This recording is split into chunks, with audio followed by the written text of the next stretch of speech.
நம்ம துளசி தாலியை கழுத்திலே வச்சுக்குவாங்களா இல்லை கழட்டி கோயிலில் போட்டுருவாங்களா அப்படிங்கிற ப்ரொடிக்ஷனை தான் நம்ம இப்போ பார்க்க போகிறோம். அன்பான இனிய உறவுகளுக்கு வணக்கங்க. இப்போ புருஷன் முன்னாள் கணவன் கனவுல சொல்கிறாரு, துளசி அந்த சின்ன தம்பி கட்டின தாலியை நீ கழட்டவே கழட்டாதன்றாரு. அப்படியே திடுக்குன்னு எந்திரிக்கிறாங்க. இப்போ என்ன பண்ணுறது ஒன்றும் புரியலேன்ட்டு அதுக்கப்புறம் இன்னாள் கணவன் சின்ன தம்பி அந்த தாலியை கழட்டுங்க சின்னம்மா, அம்மாவுக்கு தெரிஞ்சா என்ன ஆகுன்னு தெரியாது, அதனால் நீங்கள் கழட்டிடுங்க சின்னம்மா அப்படிங்கிறாரு. இவங்க அப்படியே ஒன்றும் சொல்ல முடியாமல் தவிக்கிறாங்க. துளசி ப்ளீஸ் சின்னம்மா நீங்கள் தயவு செஞ்சு கழட்டி கோயில் உண்டியில் போட்டுருங்க அப்படிங்கிறாங்களா. அதுக்கப்புறம் மனசை தைரியப்படுத்திட்டு சரி நம்ம கோயில் உண்டியிலே போய் போட்டுருவோம் அப்படின்னு கோயிலுக்கு போகிறாங்க. போயிட்டு தாலியை கழட்ட போகிறாங்க. கழட்டி உண்டியில் போட்டுருவோமா, அங்கேயெல்லாம் ஆளுங்க வந்துடுறாங்க. துளசி அப்படின்னு சொல்லி கேட்க அப்படியே டக்குன்னு உள்ளுக்கே மறைச்சிடுறாங்க. என்ன ஒன்றும் இல்லை அப்படிங்கிறாங்க. சாமி கும்பிட வந்தியா, பின்ன கோயிலுக்கு எதுக்குங்க வருவாங்க, துணி துவச்சு காயப்பட வருவாங்க, என்ன நீ பேசுறது, சாமி கும்பிட வந்தியான்ட்டு. சாமி கும்பிடத்தானங்க வருவோம், மனசில் இருக்க பாரத்தெல்லாம் இறக்குறதுக்கு. அதில் இந்த பிள்ளை கழுத்தில் இருக்கிற பாரத்தை இறக்க வந்திருக்கு, ஆனால் கழட்டி போடவே முடியலை. அடுத்து ஆள் மாற்றி ஆள் வந்துகிட்டே இருக்காங்க. என்ன பண்ணுறதுனே ஒன்றும் புரியலை. அதுக்கப்புறம் சரி நம்ம அப்புறம் போட்டுக்குவோம் அப்படின்னு வீட்டுக்கு வந்துடுறாங்க. சின்ன தம்பி பார்க்குறாரு, என்ன துளசி தாலியை கழட்டி போட்டுட்டியா அப்படின்னு கேட்க, இல்லை சின்ன தம்பி. என்ன துளசி சின்னம்மா அவங்க சின்னம்மான்னு சொல்லுவார்.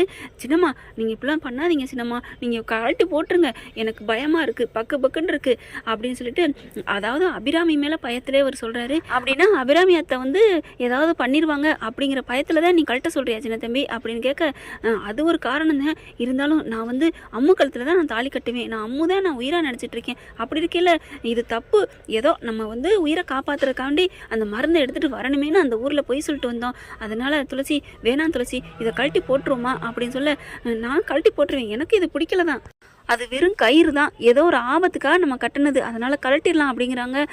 அதுக்கு மேலே இவங்களால ஒன்றும் பண்ண முடியலை. இங்கே பார்த்தா துளசிக்கு பார்க்கணுன்னு ஒரு ஆசை வருது அவங்க அம்மாவுக்கு, அதனால் கிளம்பி வர்றாங்க, வந்துட்டு இருக்காங்க துளசியை பார்க்குறதுக்கு. இங்கே இவங்க தாலியை கழட்டி போடுங்க சின்னம்மா அப்படின்னு இவர் சொல்ல, இரு சின்ன தம்பி என்னால் இப்போதைக்கு முடியாது அப்படின்னு சொல்லிட்டு தகராறு நடந்துட்டுருக்கு. அதுக்கப்புறம் ஒரு வழியாக என்ன பண்ணுறாங்க, சரி நான் போட்டுறேன்னு பூஜை அறைக்கே போகிறாங்க. தாலியை கழட்டலான்னு போகையில் அபிராமி வர்றாங்க. துளசி என்னது அப்படின்னு சொல்ல டக்குன்னு தாலியை மறைக்க பார்க்குறாங்க. என்ன உன் கழுத்தில் இருக்குது அப்படின்னு கேட்க, சூடாமணி எல்லாருமே வந்துடுறாங்க. துளசி கழுத்தில் தாலி அப்படின்னு அதிர்ச்சி ஆகுறாங்க.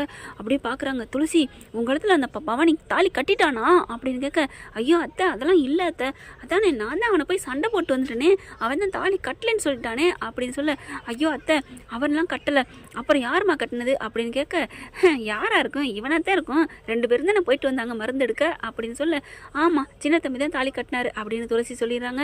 அதுக்கப்புறம் எல்லாரும் பயங்கரமாக சண்டை போடுறாங்க, கத்துறாங்க. அபிராமிக்கு செம்ம கோவம் வருது.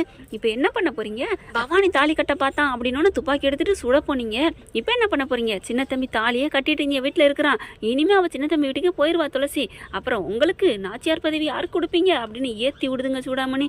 பார்க்குறாங்களா, செம்ம கோவம் வருது. சின்ன தம்பி நீ இப்படி ஒரு காரியம் பண்ணினியா, எப்போ பண்ண, என்னைக்கு பண்ண அப்படின்னு கத்துறாங்க. அது அம்மா அப்படிங்கிற, துளசி நீ இப்படி பண்ணுவேன்னு நினைக்கவே இல்லைம்மா, ஏமா இப்படி பண்ணீங்க அப்படின்னு சொல்லிட்டு செம்ம கோவம் வருது. அவங்க அப்பா பார்க்குறாரு, பார்த்துட்டு ஏன் இப்படிலாம் பண்ணியிருக்கீங்க, என்னடா சின்ன தம்பி இப்படி பண்ணியிருக்க, அதெல்லாம் ஒன்றும் இல்லை அப்படின்னு சொல்லிட்டு இங்கே நடந்ததெல்லாம் சொல்கிறாங்க. எங்களை சும்மாவே விட்டுருக்க மாட்டாங்க தெரியுமா, பிடிச்சி கட்டி வச்சு அடிச்சே கொண்டிருப்பாங்க, எங்கள் உயிரை காப்பாற்றுறதுக்காகவும் அதை விட அம்மாவோட உயிரை காப்பாற்றுறதுக்காக தான் அந்த ஊர் வைத்தியச்சி அம்மா தான் இந்த மாதிரி தாலி கட்ட சொன்னாங்க, அதனால் நான் கட்டிட்டேன். அந்த தாலி வேறு எந்த தாலியும் இல்லை, நம்ம வீட்டில் தான் அது இருந்துச்சு, பூ மாலைக்கில் அப்படியே சுற்றி இருந்துச்சு, அதை எடுத்துகிட்டு நான் வந்தேன், வீட்டிலேருந்து எடுத்துகிட்டு வந்தேன், அந்த தாலியை வச்சு தான் நம்ம துளசி கழுத்துல நான் தாலியை கட்டினேன் அப்படிங்கிற எல்லாம் உண்மையை சொல்லிடுறாங்க. அப்போ அம்மனுக்காக சாத்த வச்சுருந்த அந்த தாலி தான் இந்த தாலியா, அந்த தாலியை நீ கட்டனியா அப்படின்னு கேட்குறாங்க. அப்படியே செம்ம கோவம் வருது. எப்படா நீ கட்ட போச்சுன்னா இங்கே சூடாமணி ஏற்றி விடுது.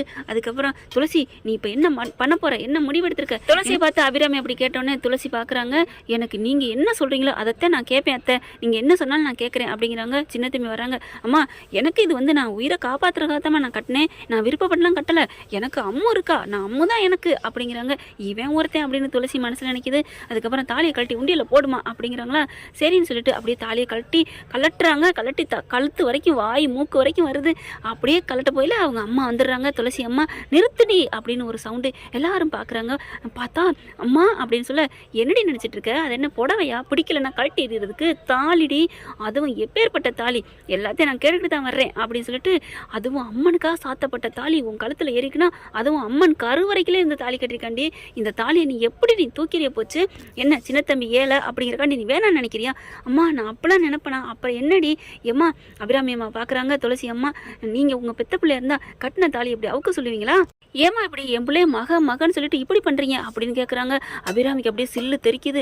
இல்லைம்மா, அவங்க 2 பேருக்கும் விருப்பம் இல்லாமல் கட்டின தாலி எப்படி அப்படின்னு கேட்க, விருப்பம் இல்லாமல் எத்தனையோ உலகத்தில் தாலி நடந்திருக்கு, கட்டியிருக்கிறாங்க. அவங்களாம் வாழ்ந்து விருப்பப்படலையா? அது மாதிரி என் பொண்ணு வாழ்ந்துக்குவா, விருப்பப்பட்டுக்குவா. அடியே துளசி, அந்த தப்பை மட்டும் பண்ணிடாதடி. கருவறையில் வச்சு உனக்கு தாலி ஏறி இருக்குடி. அந்த சாமியார் சொன்னது சரியாக தாண்டி நடந்திருக்கு. இது சாமி வாக்குடி, இதுக்கு ஏதோ ஒரு முடிச்சு இருக்குடி. தயவு செஞ்சு கெஞ்சி கேட்குறேன்டி. இது சின்ன பிள்ளையில போன ஜென்மத்தில் முடிப்பு நடந்திருக்குடி. ஆனால் துளசி மனசில் நினைக்கிறாங்க, சின்ன பிள்ளையிலே நடந்த முடிப்பு தாம்மா, இது பந்தம் தாம்மா அப்படின்னு மனசில் நினைக்கிறாங்க. அம்மு தான் என் அம்முன்னு அவன் மனசு முழுக்க நான் தான் இருக்கேன். என் புருஷனை வந்து இறந்தவரும் வந்து கனவுல சொல்லிட்டாரு. ஆனால் நான் என்ன பண்ணுறேன்னு தெரியலையே அப்படின்னு தவிக்கிறாங்க துளசி அம்மா தெளிவாக சொல்கிறாங்க. இங்கே பார், நீ என் வீட்டுக்கு வந்துடுன்னு தானே உன் மாமியார் பயப்படுறாங்க. நீ என் வீட்டுக்கு வரவே வேணாம். இந்த சின்ன தம்பி இந்த வீட்டோட பிள்ளையா தானே இருக்கா. அவங்க பிள்ளையா கூட தத்தை எடுத்துக்கிறாங்க, என்னவோ பண்ணிக்கிறாங்க. ஆனால் நீ அபிராமிக்கு மகளாவே இருந்து நீ வாக்கப்பட்டு இங்கே இருந்துக்க. ஆனால் தாலி மட்டும் கழட்டிடாதடி. உன் வாழ்க்கை எப்படி போயிருமோன்னு பயந்தேன். அந்த அம்மனா ஆத்தாளா பார்த்து உனக்கு தாலி ஏறி இருக்கு, அதுவும் அவக்களத்தில் ஏற வேண்டிய தாலி அப்படின்னு ஒரு லெக்சரர் எடுக்கிறாங்க. அவங்க இப்போ பேசி முடிக்க அபிராமி பார்க்குது, துளசிக்கிட்ட வருது. என்னம்மா துளசி, நீ இப்படி எங்கள் வீட்டில் இருந்துக்குவியா? சின்ன தம்பிக்கு பொண்டாட்டியவே என்னை விட்டுட்டு போயிட மாட்டியே அப்படின்னு கேட்க, சின்ன தம்பி வராரு. அம்மா இல்லைம்மா, இந்த தாலியை நீங்கள் உண்டியலில் போட்டுருங்க. எனக்கு என் அம்மு தான் எனக்கு வேணாம் அப்படிங்கல துளசி பார்க்குது. டே நான் தாண்டா உன் அம்மு அப்படின்னு மனசில் நினைக்கிறாங்க. மறுபடியும் எல்லாரும் ஒரே மாதிரி இந்த பக்கத்து பேச ஆரம்பிக்கிறாங்க. பிடிக்காத தாலி கட்டக்கூடாது. சின்ன தம்பிக்கெல்லாம் பிடிக்கவே இல்லையா தாலி கட்டினது. பிடிச்சி கட்டினா தானே அவர் நம்ம மருந்து எடுத்துகிட்டு வரணுங்கிறக்காக தான் தாலி கட்டினேன்னு சொல்கிறாங்க அப்படின்னு சூடாமணி ஏற்றி விடுது. ஆனால் துளசி அம்மா அதெல்லாம் முடியாது, கலட்டவே கூடாது அப்படிங்கிறாங்க. சின்ன தம்பி கலட்டியே தீரணும் அப்படின்னு ஒத்த கால நிற்க, துளசிகிட்ட அபிராமி வர்றாங்க. உன் முடிவு என்னம்மா அப்படின்னு கேட்க, தாலி கட்ட முடியாதுன்னு சொல்ல போகையில் கரெக்டாக பார்த்தீங்கன்னா நம்ம சின்ன தம்பி கழட்ட முடியாட்டி என்ன நான் கழட்டுறேன் அப்படின்னு கையை வைக்கிறாரு. அப்படியே அவங்க அம்மா துடிக்கிறாங்க. அபிராமியுமே போனா போயிட்டு போகுதுங்கிற மாதிரி, சின்ன தம்பி வேணாம், தாலி கழட்டுறது அது அபசகுணம், அதுவும் அவங்க அம்மா சொன்ன மாதிரி ஆத்தாவுக்கு செஞ்ச தாலி கருவறையில் வச்சு தாலி கட்டியிருக்கிற வேணாப்பா அப்படிங்கிறாங்க. இல்லைம்மா எனக்கு இது வேணாம் அப்படின்னு கழட்ட போயில டக்குன்னு கையை தட்டி விட்டுறாங்க. துளசி கையை விடுறியா அப்படின்னு சொல்லிட்டு அப்படி பார்க்குறாங்க. புருஷன் சொன்னதுன்னு நினப்புக்கு வருது. தாலியை கழட்டக்கூடாது, உன் கழுத்தில் தான் இருக்கணும் அப்படின்னு சொன்னது நம்ம அம்முன்னு நினைக்கிறேன், நம்ம ஆளு தான் இவன் அப்படிங்கிறத மனசில் வச்சுட்டு, இப்போ என்ன நீ உன் அம்மா கழுத்தில் தாலி கட்டணும் அதுதானே உனக்கு ஆசை அப்படின்னு கேட்ட ஆமா அப்படிங்கிறாரு சின்ன தம்பி. உன் அம்மா கழுத்துலாண்டா நீ தாலி கட்டியிருக்கிற அப்படிங்கிறாங்க. என்ன சின்னம்மா சொல்கிறீங்க? நான் ஒன்றும் சின்னம்மா இல்லை, உன் அம்மு அப்படிங்கிறாங்க. அம்மாவா அப்படின்னு சொன்னோன்னா அதிர்ச்சி ஆகிறாரு சின்ன தம்பி. நீங்கள் சும்மா சொல்லாதீங்க அப்படிங்கல அந்த ஃபோட்டோவை எடுத்து காமிக்கிறாங்க. அம்மா இது யார் ஃபோட்டோன்னு தெரியுதா அப்படின்னு சின்ன தம்பிட்டு பாக்கெட்டில் இருக்க ஃபோட்டோவை எடுத்து காமிக்க சொல்கிறாங்க. அவங்க அம்மாவும் பார்த்துட்டு, என்னடி இது உன் வயசு சின்ன வயசு போட்டாடி அப்படின்னு சொல்ல, போதுமா அப்படின்னு துளசி சொல்கிறாங்க. ஆமாம்ல, எப்படிம்மா உங்களுக்கு தெரியும்? ஏப்பா இது என் மகளோட போட்டா, எங்களுக்கு தெரியாதா என்ன? எங்கள் வீட்டில் இருக்கே இந்த மாதிரி ஃபோட்டோ அப்படிங்கிறாங்க. சின்ன தம்பினால் ஒன்றுமே சொல்ல முடியல, அதிர்ச்சி ஆகுறாரு. அப்போ என் அம்மு தானா நீங்கள்? சின்னம்மா என் அம்முவா நீங்கள் அப்படிங்கிறாங்க. இனிமேல் எதுக்கு சின்னம்மான்னு சொல்கிற? நீ விரும்பின பொண்ணு, அப்போ நீ பேரை சொல்லி கூப்பிடுறா துளசினே அப்படிங்கிறாங்க. அபிராமிக்கு சந்தோஷம் தாங்கலை. அப்போ நீ என் வீட்டில் என் பிள்ளையா இருந்துருவியா அப்படின்னு சொல்லிட்டு இருக்கல. துளசினால் ஒன்றும் பண்ண முடியல. ஏன் சின்னம்மா, அப்போவே நீங்கள் சொல்லியிருக்கலாம்ல, ஏன் மறைச்சிங்க அப்படிங்கல. நான் என்ன பண்ண முடியும்? என் அத்தைக்கு நான் மருமகளாக இருக்கணும்னு ஆசைப்பட்டேன். என்றைக்குமே என் அத்தை கூட தான் இருக்கணும்னு ஆசைப்பட்டேன், அதனால தான் நான் மறைச்சேன் அப்படிங்கிறாங்க. அப்படியே கட்டிக்கிறாங்க மருமகளை. என் கூட இருக்கணும்னு ஆசைப்பட்டியா துளசி? எப்போவுமே என் உயிர் போகிற வரைக்கும் நீ என் கூட தான் இருக்கணும். இந்த வளநாட்டுக்கு அடுத்த ஜமீன் நீ தான் அப்படிங்கிறாங்க. ஓகே ஃப்ரெண்ட், இப்படி போனால் நல்லா தான் இருக்கும். பார்க்கலாம் என்ன நடக்க போகுதுன்னு. இந்த பதிவு உங்களுக்கு பிடிச்சிருந்துச்சுன்னா உங்கள் பொண்ணான கையில் லைக்கை போட்டு சப்ஸ்கிரைப் பண்ணிடுங்க. Thank you friends.